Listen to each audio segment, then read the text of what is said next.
Morning students. बेटा जी आज हम अपना सेकंड लेसन करेंगे द मार्च किंग, जो कि कैथरीन लिटिल बेकलेस ने लिखा हुआ है। It's very interesting chapter. In this chapter they describe the mind of a child, how it transferred by time to time. John Philip Sousa stood on the corner with his mother watching a parade pass by. John Philip Sousa एक corner में खड़ा हुआ है अपनी माँ के साथ और जो परेड निकल रही है उसको देख रहा है। The United State Marine band was rapidly coming closer to where they stood. कहते जो यूनाइटेड का मारिन बैंड है वो उनके पास आ रहा है जहाँ पे वो खड़े हुए हैं।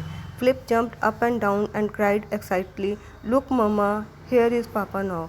तो फ्लिप उछलता है कभी ऊपर कभी नीचे खुशी से और अपनी माँ को चिल्लाता है, कहता है कि देखो मम्मा पापा आ रहे हैं। Marching along in the brass section mister सूजा लुक वेरी हैंडसम। मार्चिंग वो उसके जो फादर साहब हैं मिस्टर सूजा, वो मार्च करते हुए ब्रास सेक्शन के साथ बड़े ही अच्छे लग रहे हैं। ही विंक्ड एज ही वेंट बाय। कहते वो मतलब कि आंखें झपकते हैं जब उनके पास से गुजरते हैं। फ्लिप ग्रीन बैक, फ्लिप जो है वो फिर से चिल्लाता है, मुस्कुराता है। Marching along in the brass section mister सूजा look very handsome. Brass section के साथ मार्च करते हुए मिस्टर सूजा जो हैं वो बहुत ही अच्छे लग रहे हैं। Flip loved bands and the nation capital was a fine place to hear them during the early 1860s। Flip को बैंड से बहुत ज़्यादा प्यार है। कहते जो राष्ट्रीय राजधानी थी वो एक बहुत ही सुंदर जगह थी उस समय बैंड को सुनने के लिए 1816 में। Washington was full of bands and flip loved them all. Washington में बहुत सारे बैंड थे और फ्लिप को उन सबसे बहुत ज़्यादा प्यार था। Now with rapture in his ice was the Marin band in all it's glory. अब वो मतलब कि अपनी चमकती आंखों से उसकी शान को देखे जा रहा था। And as it disappear down the street he vowed to become musician. और जैसे ही वो गली से गायब हो गया तो वो कसम खाता है कि मैं भी एक म्यूजिशियन बनूंगा। Soon 7 years old Flip started to attend a school of music in his neighborhood। 7 साल की उम्र में उसने एक म्यूज़िक का स्कूल जो अपने पड़ोस में ही था वो ज्वाइन कर लिया। He liked all his study but he particularly enjoyed learning play the violin। उसको अपनी सारी स्टडी ही बहुत अच्छी लगती थी लेकिन उसको वायलिन बजाना बहुत ज़्यादा पसंद था। He was not very long before he excelled in playing that instrument for he was both talented and eager to learn। उसको ज़्यादा समय नहीं लगा, उसने बहुत ही जल्दी उस इंस्ट्रूमेंट को बजाना सीख लिया क्योंकि वो टैलेंटेड भी था और उसमें सीखने की जो लगन भी थी। But Flip did not spend all the time playing the violin, he love to play baseball too. पर वो सारा दिन वायलिन बजाना पसंद नहीं करता था, उसको बेसबॉल खेलना भी बहुत ज़्यादा पसंद था।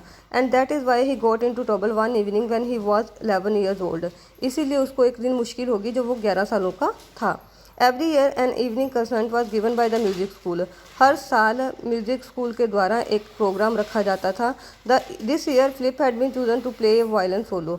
इस साल फ्लिप को वायलिन बजाने के लिए एकांत में चुना गया। For several month he has been earning money by directing a small band. कहते काफ़ी महीनों से वे पैसे कमा रहा था एक स्मॉल से बैंड को गाइड करके। So the thought of playing the concert did not make him the लेस्ट bit nervous. इसलिए प्ले में जो कंसर्ट में उसने प्ले करना था उससे ज़्यादा उसको घबराहट नहीं हुई क्योंकि उसके लिए कॉमन थिंग थी। And because he did not feel nervous he did a foolish thing. अब वो नर्वस नहीं था तो उसने एक मूर्खतापूर्ण काम कर दिया। On the very of the concert flip pitched A game of baseball. कहते कंसर्ट वाले दिन वो एक बेसबॉल की गेम लगाने के लिए चला गया। He was tired and puffing as he came dashing home at supper time. जब खाने के समय बाहर मतलब वो घर पे आया तो बहुत ज़्यादा थका हुआ था। Dirt was sticked across his moist forehead, his clothes were dusty and wrinkle. सारे चेहरे पे मिट्टी धूल, माथे पे भी मिट्टी मतलब पसीना मिट्टी दोनों चीज़ें चिपकी हुई थी और कपड़े जो थे वो मिट्टी से भरे हुए थे और उनमें बहुत ज़्यादा जो सिलवटें पड़ी हुई थी। I am starved, he cried as he passed the kitchen on his way upstairs. There was no answer। मुझे भूख लगी है। जब वो किचन के पास से गुजर रहा था ऊपर जाने के लिए बट कोई जवाब नहीं आया। And suddenly Flip realize that something was wrong. और उसे महसूस हुआ कुछ तो गलत है। The house was so quiet that he could hear the slow ticking of the big clock in the hall. घर में इतनी चुप्पी छाई हुई थी कि वो क्लॉक की आवाज़ भी सुन सकता था। Where is everybody he yelled, वो चिल्लाया कि सारे कहाँ पे हैं। Puzzled by the silence of the house hold Flip ran into the kitchen.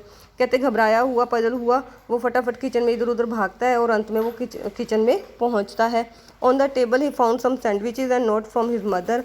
Table पे कुछ सैंडविचेज मिलते हैं और एक नोट मिलता है। She has been called away very suddenly by the illness of a friend, she would not be back until late evening.